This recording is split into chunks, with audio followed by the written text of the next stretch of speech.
Who am I? Petey Pop mother. All right, so Minnesota Fighting Vikings are looking to draft their quarterback of the future, and you got Drake Maye of North Carolina. Come on, raise up. Jane Daniels of Skoll SU, J.J. McCarthy of your National Championes, Michigan Wolverines, and then Michael Penix, the national champion runner-up. There you go. But the Vikings should and could be looking to find their quarterback of the future, and it's been a process, but I think we've come down to the fact that it's going to be May. So if the Vikings trade up, I would prefer Drake Maye. McCarthy is also studly too. I think Daniels is going to go 2 to the commies, so he's a non-factor. Same thing with Caleb Williams at 1. But if the Vikings stick and pick, Penix. So I think that's where we're currently at. But Drake Maye, in terms of absolute ceiling, in terms of connection with Josh McCown, in terms of coachability, in terms of upside, I think that everything is certainly there. But the Vikings would have to make a move up the draft board in all likelihood to land Drake Maye.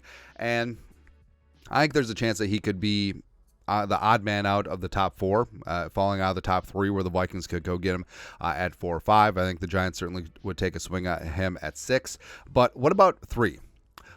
So the Patriots are in an interesting spot because say they have a quarterback preference and say that the commies take him. So say that they're all in on Jaden Daniels, they're whatever on McCarthy and or Drake Maye, and Daniels goes to the commies. They could be open for business, right? And Adam Schefter over on ESPN talked about Mel Kiper Jr., Todd, and Field Yates' mock draft where the Patriots end up taking Drake Maye at number 3 overall. But Schefter had a bit of a rebuttal on that. Quote, I think Drake Maye is the leader in the clubhouse, but it all depends on the team. If Minnesota were to find a way to go up to 3, my sense is Drake Maye would be the preference. So if you're New England, you have to say, okay, we're at 3. Do we take Drake Maye or trade back and get J.J. McCarthy? What do we want to do to come out of this with the quarterback we believe in? And Schefter said that yesterday on SportsCenter. Now, Kwesi, that's how it goes, with amazing hat and amazing windbreaker. Like I said, the Vikings team shop, every time Kwesi and Kevin O'Connell do a press conference, there were some fire, absolute fire Vikings gear. The team shop immediately, after the press conference, need to run specials on the gear that they wore. Because I feel like I'm not alone. Every single time I see something super amazing that they were in the press conference, is like, I want that. It's like, and then all of a sudden, bing, in your email box, you get an email from Vikings, the Vikings team store. It's like, oh, this fit, this look is on sale for 15% off today only.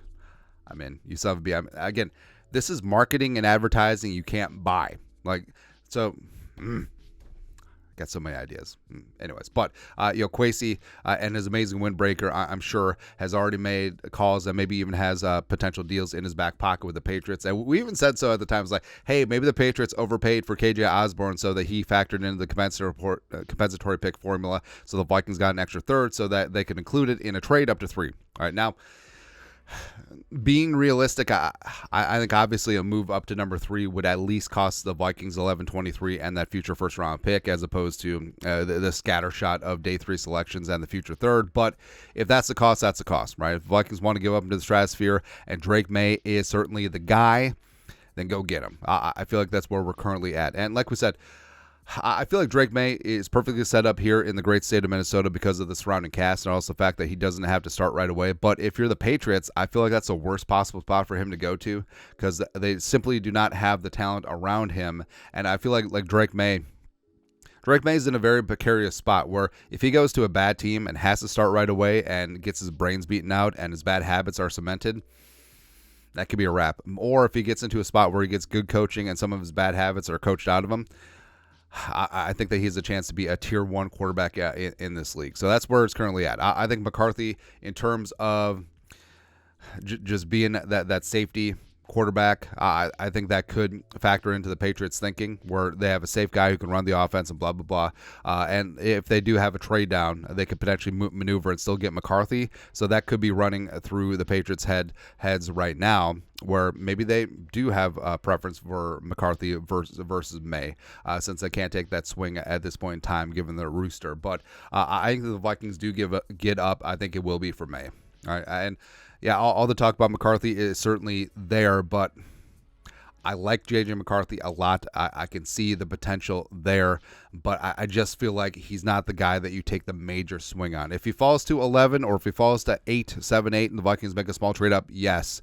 But in terms of betting it all, betting the farm, I feel like that's Drake Maye is the type of guy that you go get. So we'll see. Anyways, your thoughts are thoughts. Adam Schefter talking about the Vikings and how he sees that Drake Maye would be the preference if the Vikings are able to get up to 3. Let us know your thoughts and our thoughts and his thoughts in the comment section below. Subscribe for daily Vikings takes. Want to support the work? Put a little something in the Venmo. But till next time, Skol, production value.